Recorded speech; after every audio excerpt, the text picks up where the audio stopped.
it is time to start with the first big tool that is essential for ethical hackers.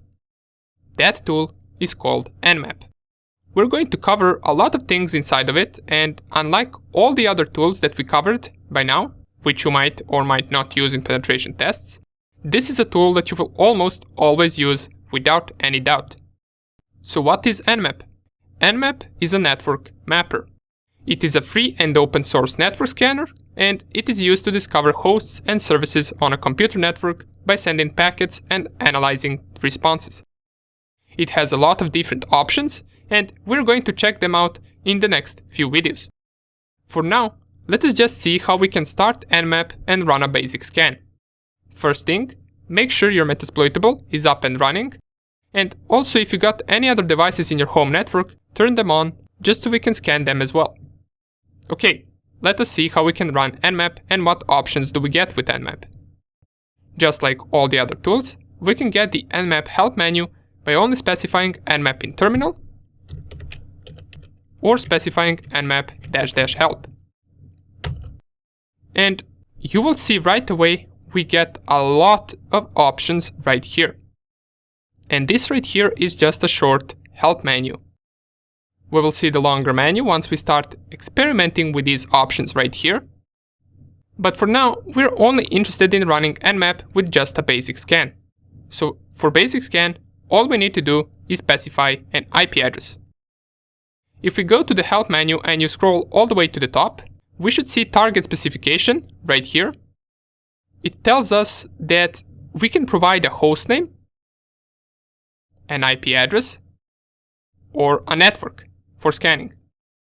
And below that we got some of the examples of what we can specify with Nmap and what is the syntax for specifying hosts. We can also read our targets from a list by specifying option -il. And if we want, we can exclude some hosts that we don't want to scan by specifying --exclude option. For the first time, let us get an IP address from our Metasploitable and let's scan it to see what results we get for scanning one IP address. We already saw how we can get Metasploitable IP address. You can either run netdiscover to see all the online hosts, or if you don't want to bother, you can just go to Metasploitable right here and type ifconfig. I can see that the IP address of my Metasploitable is 192.168.1.6, so that is the IP address that I will use. Let's run our first Nmap scan. If I type nmap and just 192.168.1.6 and press enter, wow, this finished pretty fast. But don't get used to it. The only reason that this scan finished so fast is because the target is on my home network. True Nmap scans can sometimes take hours to finish, depending on where your target is, how many ports they have open, are they protected by firewall, and many other things that we are also going to cover. But for now, this is the response for our Metasploitable with our basic scan. So it tells us that host is up, it tells us which open ports it has, we get the exact number of which ports are open on the target machine, and right here we can notice that there are a lot of ports that are open. That is because Metasploitable is running a lot of services. Nmap also tells you, besides the port that is opened, which service is running on that open port, and this is this third column. So we can see that port 21 is open and it is running FTP, which we already know that it's file transfer protocol. We got port 22 to be open, and that port is for secure shell.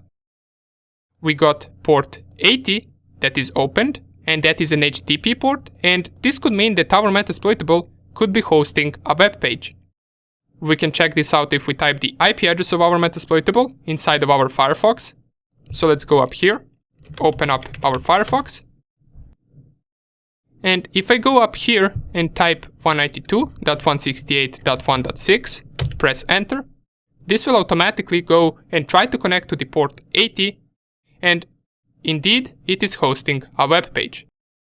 But more about this web page later on in the course, as it holds a bunch of vulnerabilities which we will cover. For now, let us just see what other things we got with our Nmap. So besides these known ports that we got right here, we also discovered a bunch of other ports hosting different services, and some of them could be vulnerable.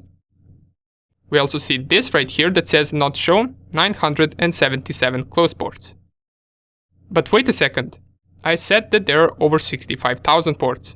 Why does it say that it didn't show only 977 ports? Or it shows that only 977 ports are closed. That is because Nmap by default scans most known 1000 ports. It doesn't scan all 65,000.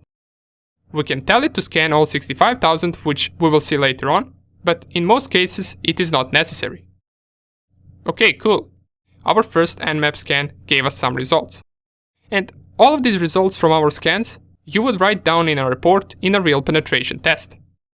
Now that we know how we can scan one IP address, let us see how we can scan a range of IP addresses. Let's say we want to scan our entire network, and for this once again you must know your subnet of your network or your network's IP range. We talked about this earlier. For me it is from 192.168.1.1 up to 192.168.1.255. So we can specify this in two different ways.